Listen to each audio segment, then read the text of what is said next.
Mohan Babu ఫసక్ statement ఇప్పటికి కూడా పదే పదే వినబడుతూ ఉంటుంది. అందుకనే మోహన్ బాబుకి సంబంధించి ఆయన మాటలు, ఆయన ట్రోల్ చేసేవాళ్ళు, పాజిటివ్ నెగిటివ్ ట్రోల్ చేసేటటువంటి వాళ్ళు ఆయన డైలాగులు ఇట్లాంటివి వాడుతున్న నేపథ్యంలో ఎవ్వరికీ తెలియకుండా నిశ్శబ్దంగా ఒక కేసు వేశారు. సామాజిక మాధ్యమాల్లో డిజిటల్ ప్లాట్ఫామ్స్లో సినీ నటుడు మోహన్ బాబు పేరును దుర్వినియోగం చేయకుండా ఆయన వ్యక్తిగత ప్రచార హక్కులకు ఢిల్లీ హైకోర్టు రక్షణ కల్పించింది. ఈ మేరకు శుక్రవారం మధ్యంతర ఉత్తర్వులు జారీ చేసింది. వివిధ సామాజిక మాధ్యమ ఖాతాలు, ఏఐ చాట్ బాట్స్, కామర్స్ వెబ్సైట్లు ఆయన పేరు, స్వరం, ఫోటోలను ఉపయోగించే విషయంలో సంయమనం పాటించాలని న్యాయమూర్తి జస్టిస్ మినీ పుష్కరణ ఆదేశించారు. వివిధ అంశాల్లో తన వ్యక్తిగత హక్కులకు భంగం కలగకుండా ఆదేశాలు ఇవ్వాలంటూ మోహన్ బాబు ఢిల్లీ హైకోర్టును ఆశ్రయించిన నేపథ్యంలో న్యాయమూర్తి మధ్యంతర ఉత్తర్వులు ఇచ్చారు. మోహన్ బాబు వ్యక్తిగత హక్కులు దుర్వినియోగం కాకుండా ఉత్తర్వులు ఇవ్వకపోతే ఆయనకు తీరని నష్టం జరిగే అవకాశం ఉందన్నారు.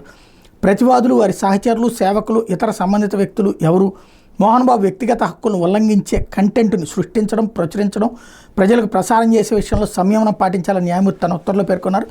మోహన్ బాబు అనుమతి లేకుండా ఆయన వ్యక్తిత్వాన్ని ఉపయోగించుకుంటూ ఎలాంటి వస్తువులు విక్రయించరాదని నిర్దేశించారు. ఆయన తన వ్యక్తిగత హక్కులకు భంగం కలుగుతోందని పేర్కొంటూ చేసిన ఫిర్యాదుల మీద గూగుల్ స్పందించి వెంటనే ఆ కంటెంట్ తొలగించాలని ఆదేశించారు. ఈ కేసు తదుపరి విచారణ మే నెలకు వాయిదా వేశారు.